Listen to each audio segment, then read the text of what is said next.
Hello everybody, Reggie Time here, and in just a quick moment we're going to be looking at some hands I played Friday night into Saturday morning on the Sky Poker Street. I think mostly 20 NL hands, but some 30 NL too. Not sure what the mix is between the two, but I was playing both 20 and 30 NL, just trying to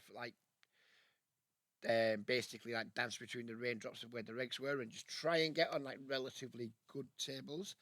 We have some good tables to start here. Um, not not some of the best tables. We have like this Coco Pops here, who is pretty much known as one of the better eggs in the 20 and 30 now streets on Sky. He plays a ton of tables. Personally, I think he's pretty ABC. Nothing wrong with that, of course. That's not to needle him.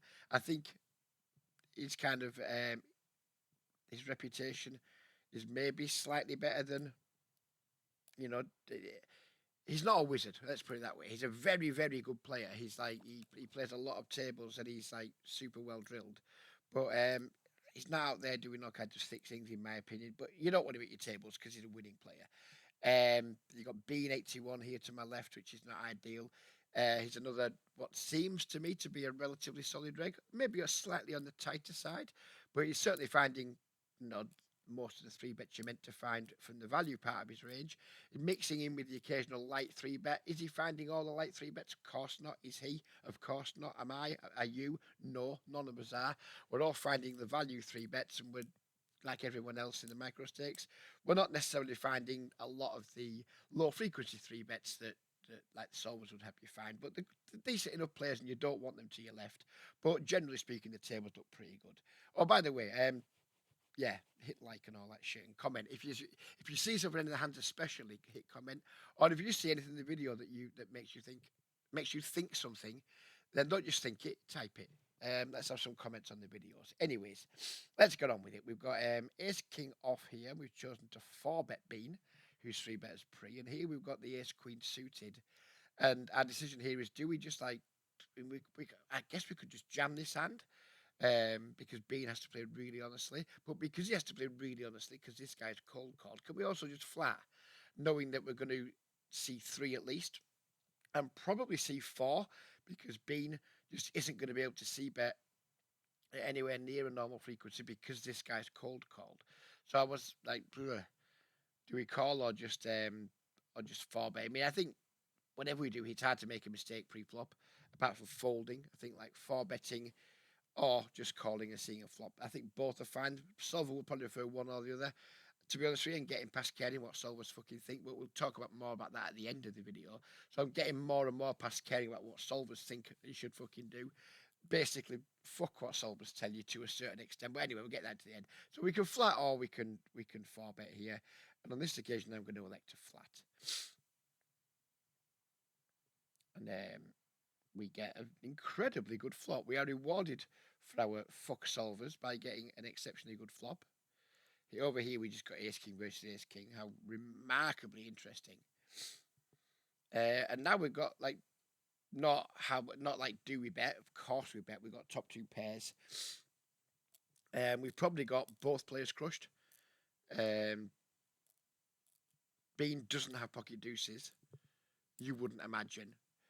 Vincilio or Vinci whatever Vincilio, he might have pocket deuces, but other than that, we got the board absolutely crushed.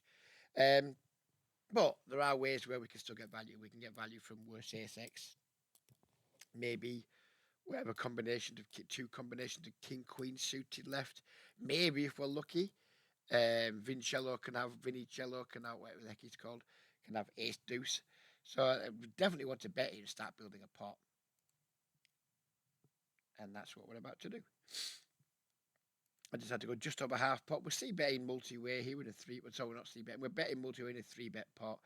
I'm going to have so few bluffs here in this spot that I just think normally like, oh, multi-way pot in position, just bet small, etc. I'm not going to bet small here. If someone's got an ace or a worse hand that's going to call, I'm just want to make a larger bet and just build the pot as quickly as we can. So Bean does come along with the call. And Binicello folds, or Vincilio. Then there's just no way we don't have the best hand here. I think it's close to impossible for Bean to have a better hand than us. He's about to check again, and this is where I think I made a pretty big mistake. Because I end up going small again, and I think that's shit. I think this is really bad. Fine, you know, it's going to be okay. You know, if he calls, we're going to be left with like leaving a half pot river shove, which is obviously completely fine. But this is just it's just a bad sizing to choose in the turn. Betting quarter pot in position on the turn is just a bad size. I don't like it. I think it's a mistake. I don't know what we should do, to be honest with you. I don't know whether we should just jam, because if he has got like ace jack suited, maybe he's got ace king that he decided not to see bet and get a bit tricky with. I don't know, but I don't like my size here. I think it's really bad. I think maybe we could just, I don't know, go half. But I don't know what we should do. Actually, that's quite interesting. Actually, as played, what size would you go on the turn here? Because I was just there. I don't know. You know, I got a really, really good hand, but I end up making a bet size that you know, it just feels shit. Anyways, we made the bet. Being calls, we get not the most ideal of rivers. Um, if he does somehow have like a backdoor flush draw, he's got there. I don't think he's got too many flushes, because of like he called over half pot on the flop, which means maybe some of his backdoors are not calling. King Jack, probably not, to be honest with you. Unless you had like King Jack clubs, King Jack spades, King Jack of hearts. So there are some ways where this is not a good river for us, but obviously still we know we've got less than half pot, and we're going to be delighted to get the money in. But we'd rather have seen a really clean river. Bean goes all in. We obviously snap him off. We're not loving it when he goes all in. But we're not folding either, so we did snap him off. Maybe I could have took a little bit more time over it, but the outcome would have been the same. And he actually has one of the backdoor flushes, and you know, well played, Bean. I don't see any point in the hand where he could have done anything different, to be honest with you. It's just you know, just a bit of a pain in the ass cooler to start the session, isn't it? I mean, you could argue now, oh, jam the turn, put him in a tougher spot with this hand. That's just result orientated nonsense. My turn bet, you know, might well have been bad, but I'm not saying it's bad because we let him get there. I just think it's bad. I think my size is bad. And even if we bet bigger, he probably still calls. Maybe if we go bigger, he just has to rip. I don't know. Either way, I think the outcome would have been the same. So my turn sizing hasn't really affected the outcome of the hand. It's probably just meant we've got the money in a different way than we could have done had we done something different on the turn. By the way, bit of a pain in the ass of a way to start a session, but that's poker, as the saying goes. So on to next. This wasn't too much later. Bean again. He's about to three bets again, because Bean's a pain in the ass at times. Chippy calls. So in a similar spot to we were in the last hand, other than this time we're going to be out of position. So last time Bean three bet us, recreational player called, and we called in position closing the action. This time we are going to be out of position. So I don't think we have an option to call here. So it's like, what does our four bet size be? What should our four bet size be? With 3x up to 9x with a cold call.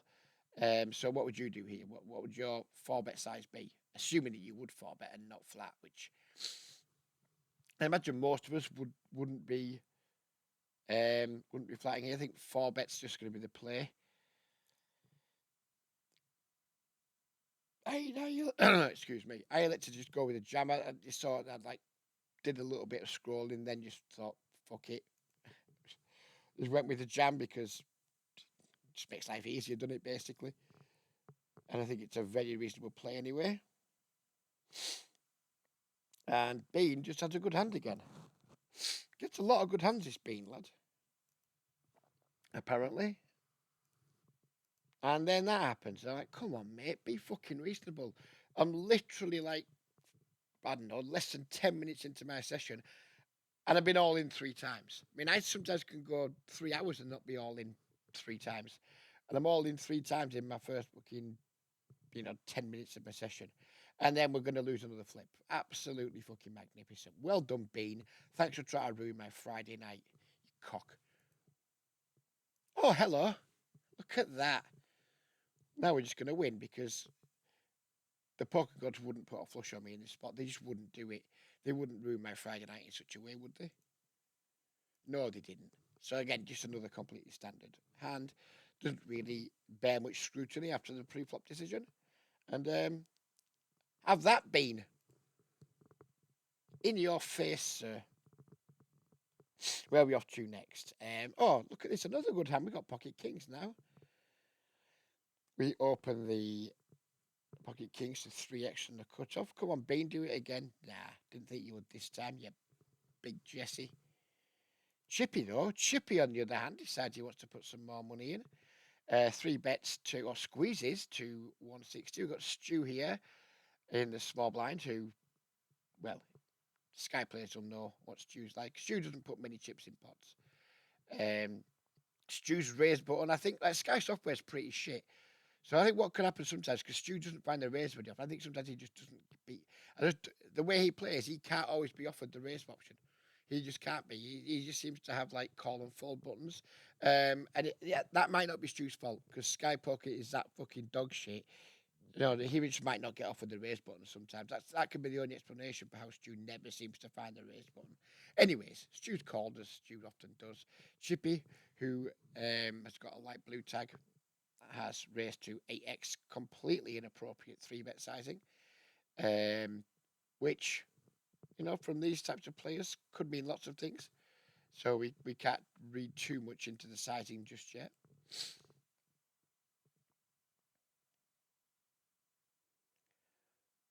We 4-bet to 25 big blinds. Stu folds, as is his wont. And the action is back on Chippy.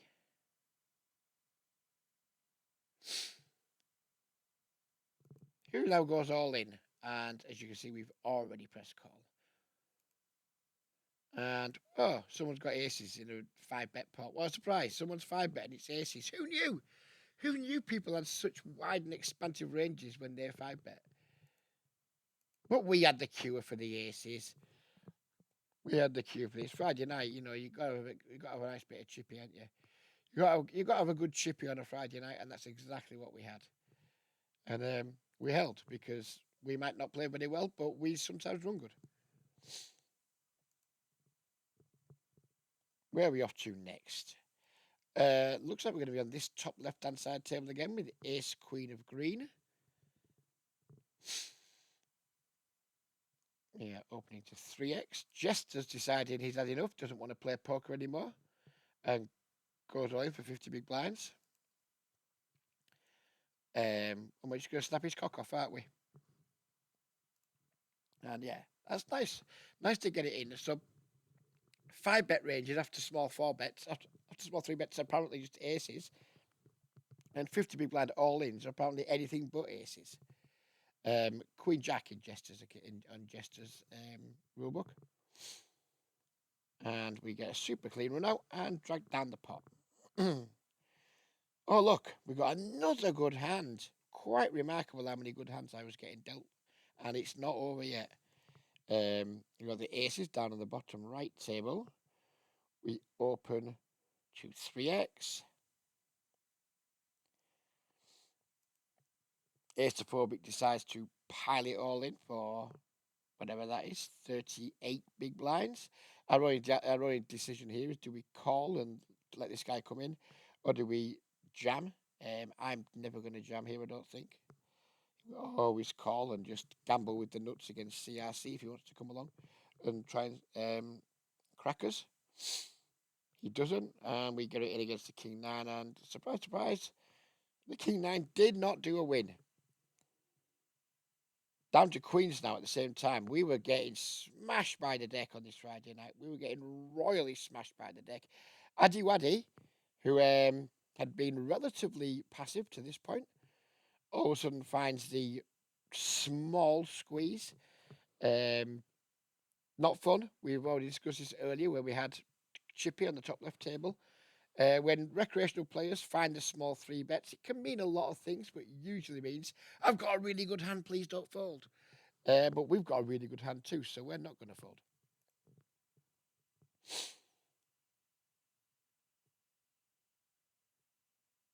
Then the flop comes down King 7, which is unideal. And he finds the bet size, which I don't know what it is. What's that like? 3/8 pot or something? I don't fucking know. Anyway, I'm deeply unhappy at this point. Deeply, deeply unhappy. But we're not going to fold just yet.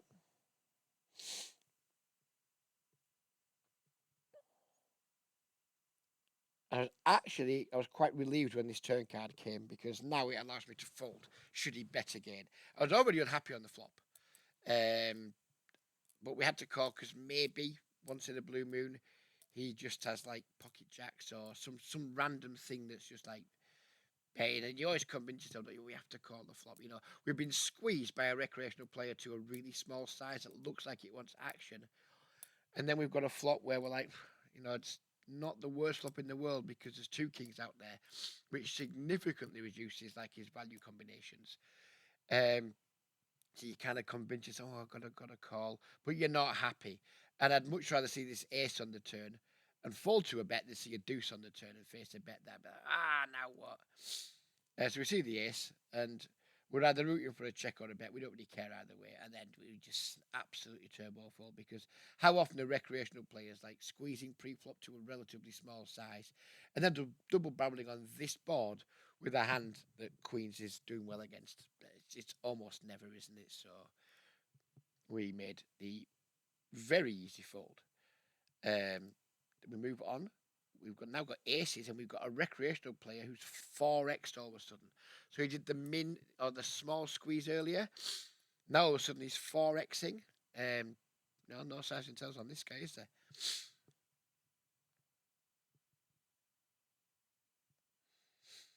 We three bet the two aces. I think we could maybe even go bigger, but because this guy's just never going to be folding. Yeah, a pretty fantastic flop.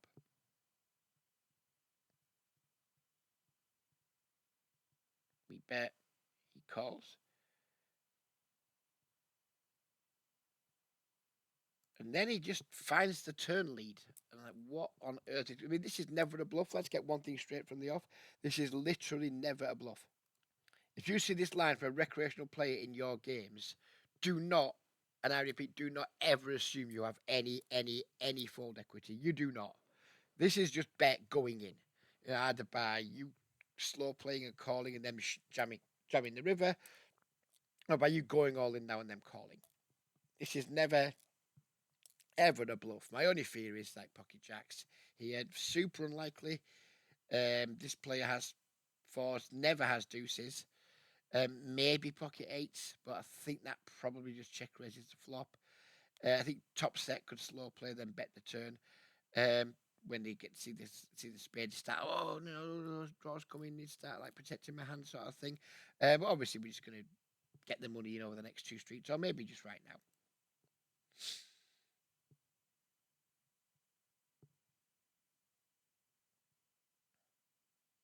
I did decide to just try and. I mean, I don't know why I didn't just jam. The guy's never folding. But maybe sometimes a spade comes on the river and he just trying to check all of a sudden with his whatever the heck he's got that isn't beating two aces. So like if the river comes a spade and he jams, we have to call anyway. But then we maybe miss value against something that just gets scared if another spade comes. But anyway, I elected to go for the trap. He jams, we snap it off, and he had two kings, and we could have saved a lot of time and energy there by just getting it all in pre. Adiwadi decided he didn't want to get it in pre. He wanted to see a safe flop first. He got his safe flop, still got it all in, and still lost. So, thanks for wasting my fucking finger energy by making me click more times than I needed to. Adiwadi. Ady Wady, whatever you are. Right, okay, right, this is boring. This one, as soon as I started recording this one last night, I was like, fuck off, Reg. Why are you even recording that? Ignore it, waste of time, move on to the next one.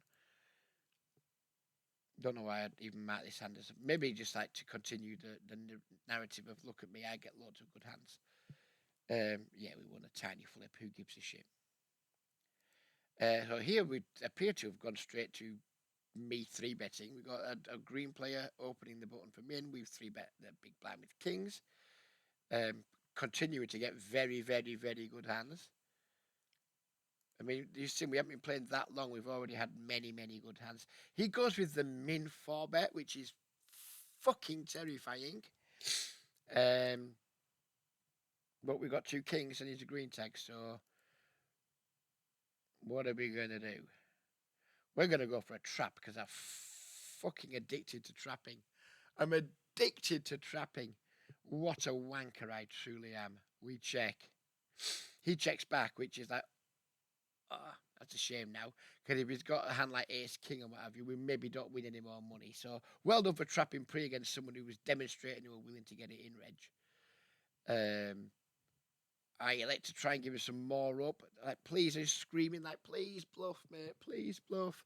Doesn't look like he wants to. But at this point, it's very obvious this guy doesn't have anything.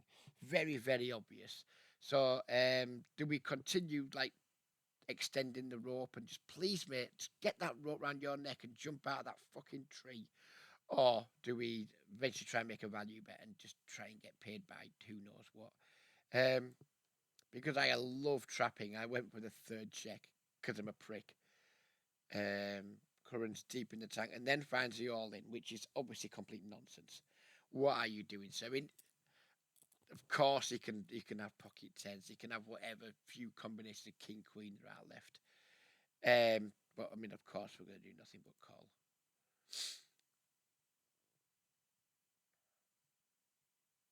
Not sure why I'm slow rolling him here, to be honest with you, but we did call, and yeah. Luckily, we didn't 4-bet, 5-bet pre because this guy decided King 8 suited was a good hand to balance his min 4-bet range with. So, yeah, good for him.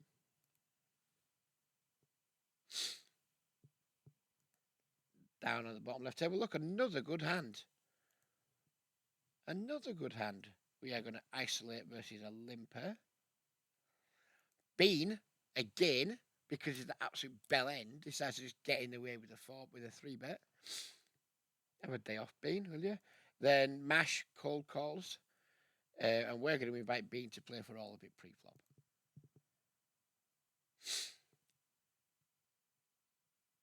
Oh, by the way, look, we have aces up here. What a fucking life I was living. What a charmed life I was living. So we've invited Bean to play for the lot. Bean didn't want to, but Mash did.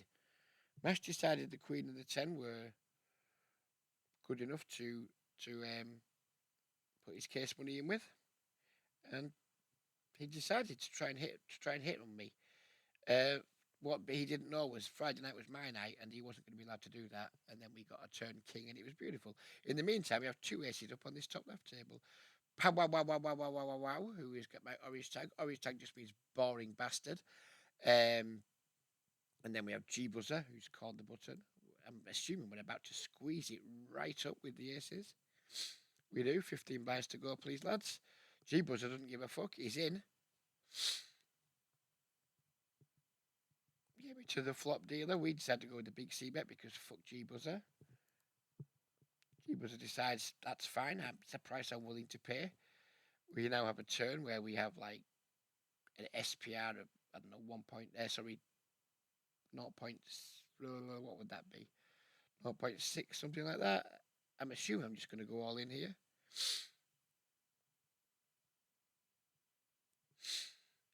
And sadly, G Buzzer folds. I didn't think we were getting folds on that turn. When he calls pre and calls that flop, and the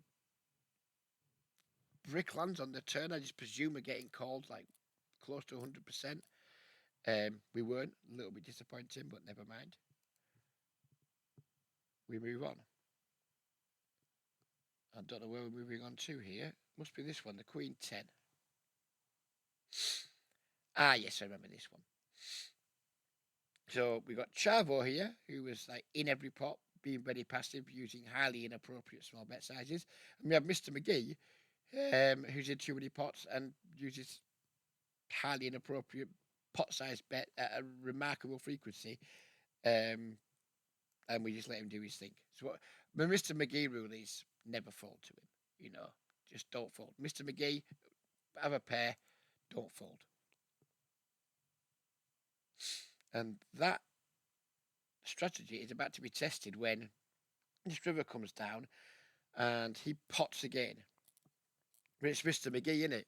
So what do? You just don't fold to him because Mr. McGee just loves mashing the pot button when he doesn't have very good hands. I mean, he mashes the pot button when he has good hands too, but quite often Mr. McGee doesn't have good hands. His frequency when it comes to using this size is not in line with only doing this with value. I mean, it's still a relatively uncomfortable spot, but I think I should have called quicker here. To be honest with you, we did call right last minute. It's an unintentional slow roll, and yeah, that's why we don't fall to him.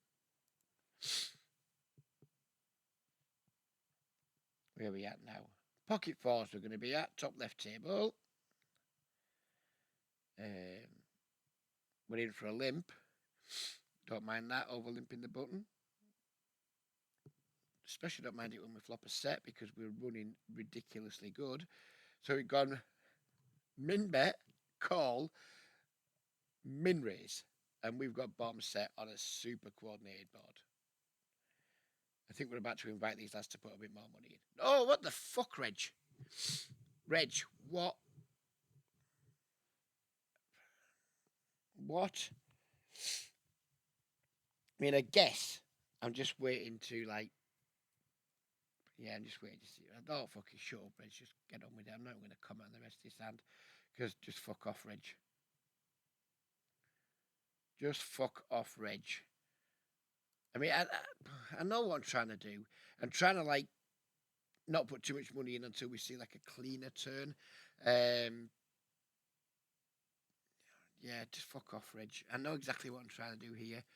I just like if I raise here and then all the money goes in, there's going to be some 6-5 out there. I'm going to be up against a bunch of draws, maybe some bet. Yeah, I'll being a fanny. Don't be a fanny, Reg. Cheap buzzer now goes with the min bet. Surely I invite him to put some more money in now. Surely I do. Yes, I do. Finally. And Mash still doesn't give a fuck. Mash is like, nope, I want to see all the cards because I've got a draw. And then we get like a pretty brick river. But, there can be some nut flush draws out there. There can maybe be some 2 pairs. So we have a crystal clear value bet here. If you make, G-Buzzer finds a call. And I think we're going to check now. Yeah, and he called us with some kind of middle pair on a super wet board on ace river. So he clearly just put us on the miss clubs. Or he didn't give a fuck and just called anyway. Could be either. It's Friday night, it's Sky. Who knows why people do things? Who knows why wankers like me don't raise bottom set on a super coordinated board multi-way? Who knows why I'm not doing that? Anyway, down to this bottom left table, we have a limp, we have a min ISO, we have Cocoa Pops, 3 betting out of the small blind. We have the easiest 4-bet in the history of 4-bets. 3-bet, sorry. No, 4-bet. Sorry, here's a 4-bet. Ricky's in. See, I thought I'd put Cocoa Pops in a 4-bet or 4 spot there. Evidently not. He just finds a call.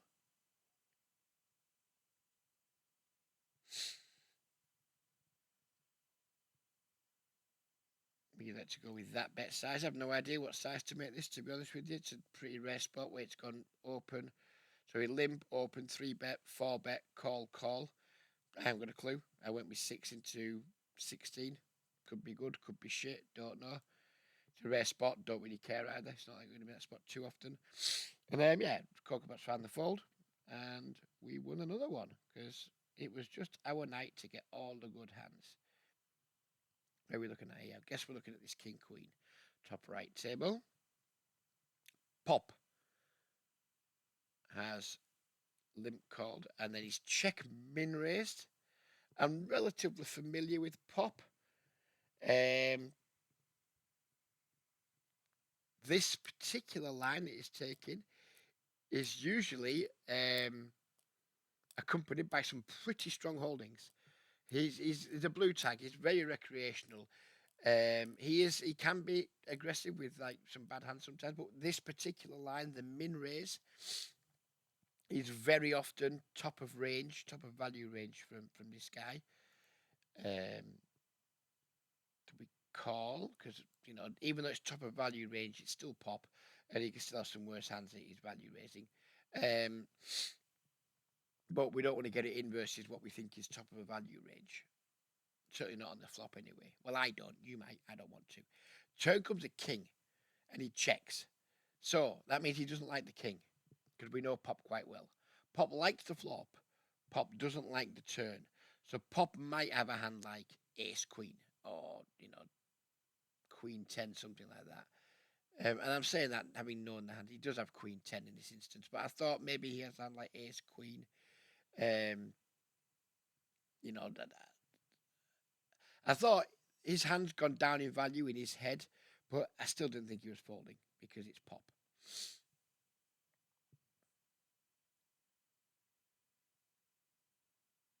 So we just jam the turn, and he does have the Queen 10. And we're going to do a hold. We have aces again. We have Pop in the mix. This hand goes right off the fucking charts, this hand. So we have Pop limp the button. We have Small Blind, who was a min raise. These games were tough. The Friday night streets are mean on Sky, and you have people doing all kinds of wizard shit. This you're not going to see this in any solver. This is next level stuff. Because we're just some shit ABC reg, we don't find the click back. We just decide to make it that size. I think this might be my first mistake. I think we could go bigger. Pop doesn't give a fuck. He's just snap calling. Dollar is absolutely here for the fucking law. He's now gone with the min raise, min 4 bet, is it? And now our decision is like, what side do we go to? We don't want to lose Pop right now.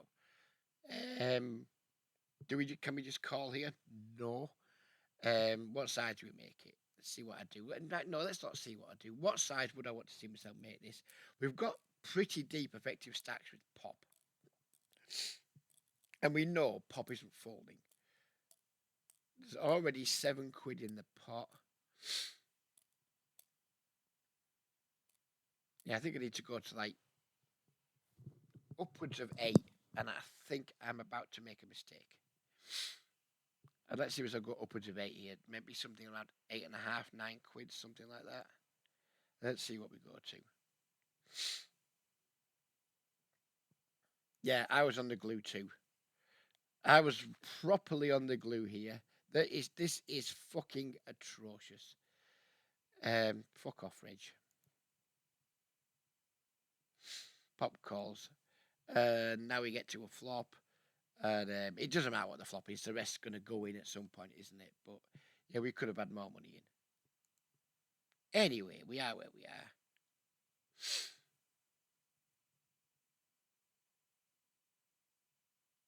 I didn't have a clue what size to make it.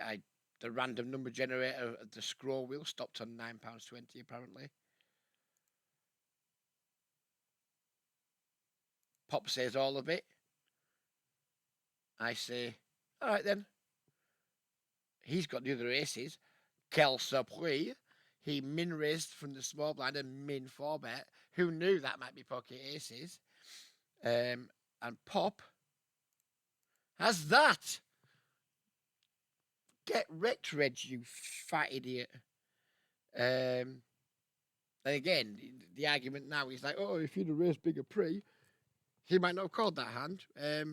Two things to say to that. Yeah, I should have raised bigger pre, not to make him fold this hand, just because I just should have made it bigger pre because I'm a fucking idiot. But would Pop have folded? Who knows? Do I want him to fold this hand? No. Do I want him to suck out? No. But these things fucking happen. Complete clusterfuck of a hand, £70 pot at 20 and L. And I managed to have got fucked in it, partly due to my own bad play, partly due to Pop's speculative play. But we are on a almost no outer. We need like running 6s or running 4s or something. And we don't get it. serves myself right. Back in the action with Pop. And we've only got 100 blinds over, which is a shame because, you know, we enjoy covering P players like Pop, but we don't cover him because we butchered the aces.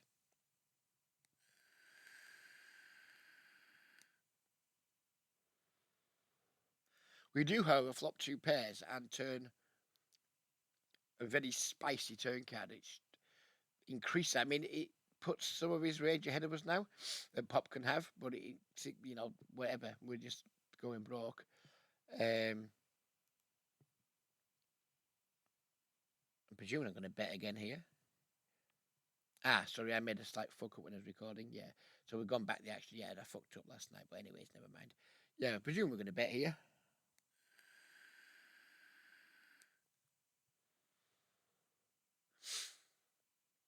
And then we river the Stone Cold Nuts, as far as I'm concerned. And Pop decides at this point, yeah, I'm betting, mate.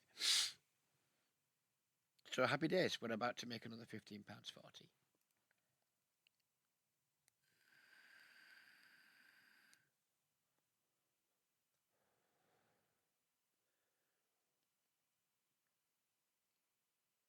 Only we're not, because somehow Pop takes that line. Like, what, mate? Excuse me? Excuse me, sir? You're finding the fold on the river? Bit disappointing, but never mind. Down to this table. Aha! We have our fucking champion glue sniffer Juicenberg in the mix. Juicenberg's someone I talk to almost every day. He relentlessly bullies me for being shit at poker. These days he appears to have completely swallowed the fucking. I mean, the man's 44, and he acts like he's a fucking 19-year-old fucking know-it-all. It's intensely fucking irritating. If he wasn't such a genial, nice person, I'd want to kick him in the bollocks. But that said, you know, he's a pal, and we do have some interesting back and forth. And there's going to be a backstory to this hand.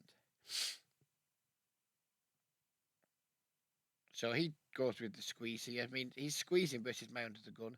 That's pretty terrifying because he knows I'm a fucking nit. And we are going to limit the amount of action we're willing to give him here.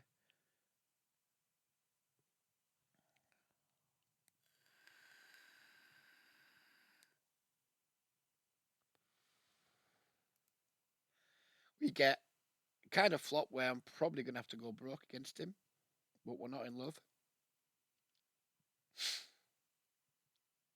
He surprised me by checking.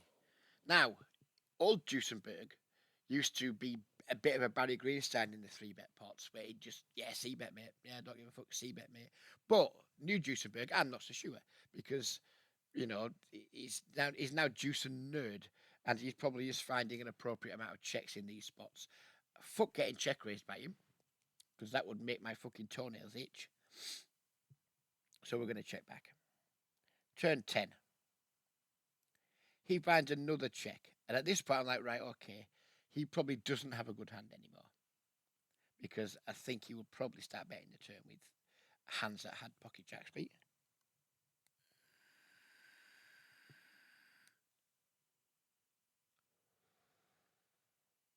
Don't even know what I'm trying to target with that bet, to be honest with you.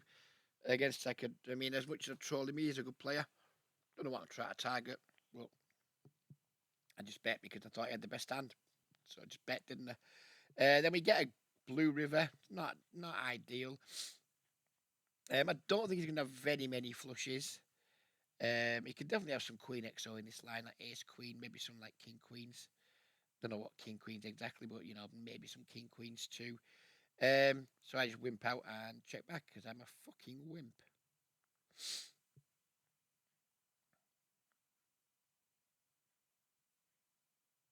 And he shows that hand, and the reason this hand's in is because it's a bit of a, as the cool kids call it, it's a bit of a meme between him and I, where like I overplay 6-7 suited against him on many occasions. Sometimes with great success, sometimes with not so great. There was a hand once where I think I had the 6-7, he had pocket kings, and somehow all the money went in on an A-side board, and obviously I lost. And then there was another hand, I think we showed it on a video not so long back, where I had 6-7 suited, and I rivered a straight flush against his full house and won like a 400 big blind pot from him. So yeah, this hand's in basically because it just amused me that he tried to take my hand against me, and because he's not a fucking magician like me, he couldn't make it work. If he's any good, he'd have hit a fucking 6 on the river and won the pot. But because he's fucking a useless nerd, he couldn't manage to find the fucking 6 or the 7 on the river. So fuck him.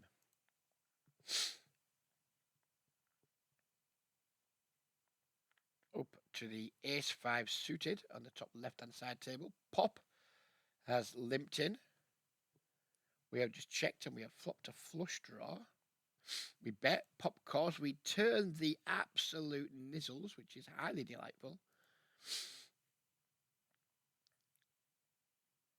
We bet, and look what happens. Pop, the man who only ever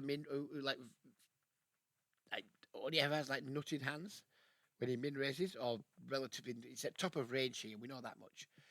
He min raises us. This is fucking a very exciting development. No slow playing here because Pop's just got a good hand, and there's lots of money to try and get in the middle. Look at this. He's clicked it again. He's clicked it again. That is highly. What an exciting development.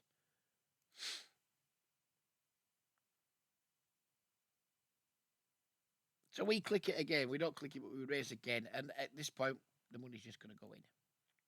Only it doesn't, and then this cunt of a river comes. Because now he's going to go off a lot of his flushes, which is it's a very unfortunate river.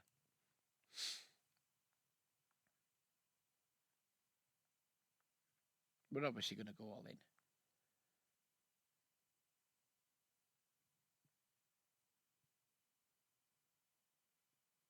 And sadly, we lose Pop, which is quite frustrating. Quite frustrating. I mean, I don't think I would have played the hand any differently. I mean, maybe we could just rip the turn when he clicks it back twice. Maybe we should just rip the turn based on what we think we know about him. But I decided to gamble with the nuts, let a card come off. And I shouldn't have done, but never mind. Here we are going to be looking at this table again against Pop, I presume. Or we're going to look at the 9-10 suited. I don't know.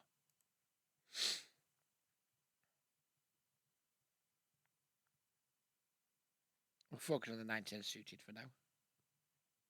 We flop a pair. And up here we still have nothing against Pop, unfortunately. We decided to bet again against Pop, which could be a mistake. Down here, well, Pop folds, so forget that. Now we can concentrate on this. Down here, Scorpius has bet versus our check. We call, we turn a flush draw and check. Scorpius bets again.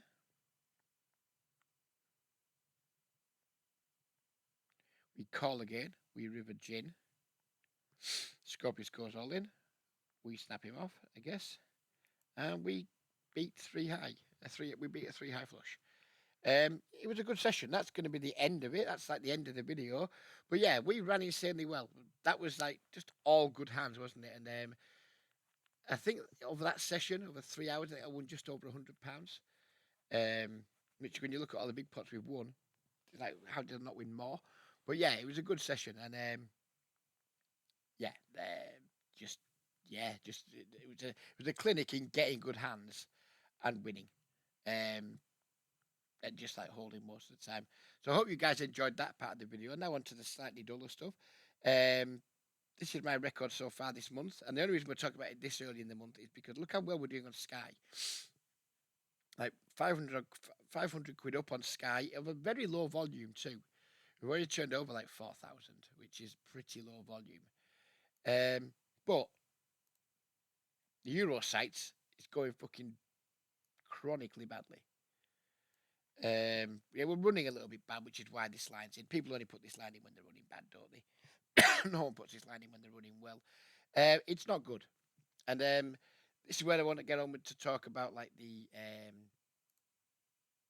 fuck a lot of the GTO stuff. I just feel like really lost on the Euro sites at the minute. I've been doing quite a lot of work or trying to like upgrade my game to play a I'm not trying to play GTO, but I'm trying to follow some GTO strategies. Um, and I'm clearly not doing it very well because even if I wasn't running bad, you know, that's still not a crushing graph. It's not terrible. All in EV, we're probably about 5 bigs 100. On the sites I play on my game section, that is still not good. That is not good at all. Um, and it's been quite a frustrating month in that respect. So yeah, we're up like what are we now? Halfway through the month, and with like a little bit of rate back and reward, we're up like maybe close to like 550 something like that. So it's really good financially. Can't complain. Um, but it just feels like I'm not playing well because I'm trying to implement a strategy I truly do not understand. And looking back at hands in GTO, we're trying to like, what should I have done there? What hand should I bluff with? What should my call downs be? And I'm getting a lot wrong. And it's because I'm just trying to do stuff. Frankly, I don't understand. I'm trying to employ a strategy that's really complicated, and in my opinion, at the games I played, probably completely unnecessary. I'm not saying GTO is shit because it clearly isn't. But I think like someone like me, 49-year-old middle-aged ABC nit, trying to like completely retool my game, especially with the games I play, and I think it's fucking nonsense. But at the same time, I'm always constantly like wanting to try and learn new things and do new things. So it's quite frustrating. Last night the Sky tables died pretty early, so I went and played a session on like the Euro site I play on iPoker, and this happened straight from the off. Like this just went like bang, bang, bang, and yeah, as you can see by the all EDB line, I didn't, I ran pretty bad with it. Um, but I was like, I think one was like a call down that I didn't need to make, but I'm like, oh, I have to call here, blah blah blah. All the shit people come out with on top of my range and against an opponent. He might have bluffs, and yeah, it's just bad. And I just get so lost in hands when I'm trying to do things that I don't know why I'm trying to do them. I just think, oh, I need to do this because, and I'm start thinking. You've seen me do the drills in GTO, and start thinking, right, what's going to be like the highest EV play here? What's going to like not the highest EV, but the highest frequency play here? Like what would get me 2 ticks in a solver? And it's just fucking nonsense, and I need to stop doing it because I'm not implementing the strategy very well. Um, I'm calling down way too often. Like a lot of these sharp things, it's just me calling down or just, oh, I need to have bluffs here, so I'm just going to bluff, etc. And I'm just doing stuff that I think I need to do, but I'm doing it with the wrong types of hands in the wrong times against the wrong opponents, and it's just really bad. I'm an old school like ABC field player, for want of a better word. And when I do that, when I play standard ABC poker and I just play on my instincts, I typically do very well in the games I play in. Is it a game that's going to like give other eggs problems? No, it's not. Is it a game that wins the maximum from fish and loses the minimum quite often? Yes, it absolutely is. I've demonstrated that over how many 16 years of being a winning cash game player. Um, and I'm tinkering now, and there's no real reason to tinker because I'm not playing in tough games. I'm still playing in soft games. So I'm like trying to learn and implement a strategy that is probably going to be good in or better than what I do in tough games. But I don't put myself in tough games. So what's the fucking point in learning it? But at the same time, I think if you stop trying to learn new strategies, it's when you start going backwards as a player. So I'm in quite a funk at the minute. As it's been financial, it's been a really good year. I can't complain. But I don't feel like I played well for weeks now. And towards the end of the session yesterday, like after this, I decided to just say fuck GTO. I'm not doing it. I'm just not. I'm going to play my natural game for the rest of the session. And yeah, we did a regrind, and it was nice. Yeah, we had a little bit of run good, but nothing like special run good. We ended up with a break even session, and on the EV, it looks like it's what it should have been too. Should have been around a break even session, but I feel I played so much better. And I made some mistakes, of course, but towards the end of the session, when I just thought, "Fuck GTO," I'm just doing what I feels right. For an example would be like I'm playing in a game where I had some guy to my direct right. He was playing like 40/25, and he was never folding to 3 bets. He had like a 100% C bet and 100% turn barrel. And I just decided, right, I'm not three betting this cunt without a good hand. But I'm going to do a lot of flashing against him because his post flop is awful. He had like a 90% flop C bet and a 100% turn barrel. Over like maybe like I think his C bet was 89% or something like that over 20 instances or 19, something like that. And his turn barrel was 100% over maybe like, 10 instances or whatever. Which, because obviously it's slightly less because sometimes his C bets get folds. And it just worked a lot better. So I'm going to start. I'm just going to start putting flats back into my game when I'm in position against players who I think I have a significant advantage against. I think like it's all well and good having a lot of these three bets, but if you're playing against people who don't fold, or you're playing against relatively good players, I just think that a lot of the three bets that GTO has you doing, um, they're just I just don't think they're very practical, to be honest with you. I think like you just end up narrowing your opponent's range in a way that's like, unfavourable for some of the hands that you're three betting. It doesn't work very often because it's a micro stakes and people just don't fold enough to three bets, and then you end up being in super bloated pots in position with a low SPR against bad players with like a lot of marginal holdings when you can just do a lot more flatting against bad players and then play in position with like super deep SPRs, which is what I've always done and what I've always done well. I've put me in position with like a large SPR against a bad aggressive player, and I'm just going to crush him. But you start making me three bet him, and then we get into flops instead of having an SPR of like 15, we have an SPR of 3, and I'm making life a lot easier for them in a lot of ways. Because like the lower the SPR is when you're out of position, the better. So yeah, I'm just going to not fuck GTO off. I'm going to keep studying it. I'm going to keep learning it. But when I'm in game, especially against recreational players, I'm just going to play my old school ABC um, style of play, and maybe like just have the GTO stuff up my sleeve. When I'm playing against better regs, maybe have a little nod to it, thinking right, I need to play a bit differently against these guys. But against the Whoppers, just do my old school thing. Because I don't enjoy doing implementing what I'm trying to learn. I'm not learning it very well, and I'm not executing it very well. And it's just spoiling my fun. I'm not enjoying it. So, yeah, we're going to be very much more old school, Reg, and I very much expect this graph to trend upwards for the rest of the month, doing a lot more of the stuff that I just know what I'm doing. I feel more comfortable. Um, so yeah, that's the end of that little ramble. It's not an anti-GTO ramble. There's a lot of good things in GTO, and we can learn a lot from solvers. I just think like trying to apply that stuff in the games I play is completely unnecessary. And actually, I think I think there's a far better way. And I don't think anyone even says GTO is the best way to play. I think a lot of them like, yeah, know what GTO wants to do and then deviate. That's typically what good players do. And I haven't been doing that. I've been trying to know what GTO wants to do, getting it wrong a few times, and then not deviating anyway. I've just been butchering it. I've had a bad strategy and I've been implementing it terribly. So anyway, that's the end of this video. There might not be many videos between now and the end of the month. We said at the start of the month about the snooker. That's starting now. Or it's already started. And I'm going to be watching a lot of that. If I'm unfortunate enough to wake up at 10 o'clock in the morning, I'm way more likely to watch snooker than I am to play poker or make videos. So I don't know. There might not be many videos between now and the end of the month because I do thoroughly intend to enjoy watching the snooker. But yeah, we'll leave it there for now. Hope you guys enjoyed the video. If you've got this far, you haven't hit the like yet, please do like it now. If you haven't made a comment yet and you've got something you want to say, please do say it. And yeah, we'll see you in the next video. We'll leave it there for now. As always, fuck the Tories and all who support them. And yeah, take care, everybody, and we'll see you in the next one. Bye bye for now.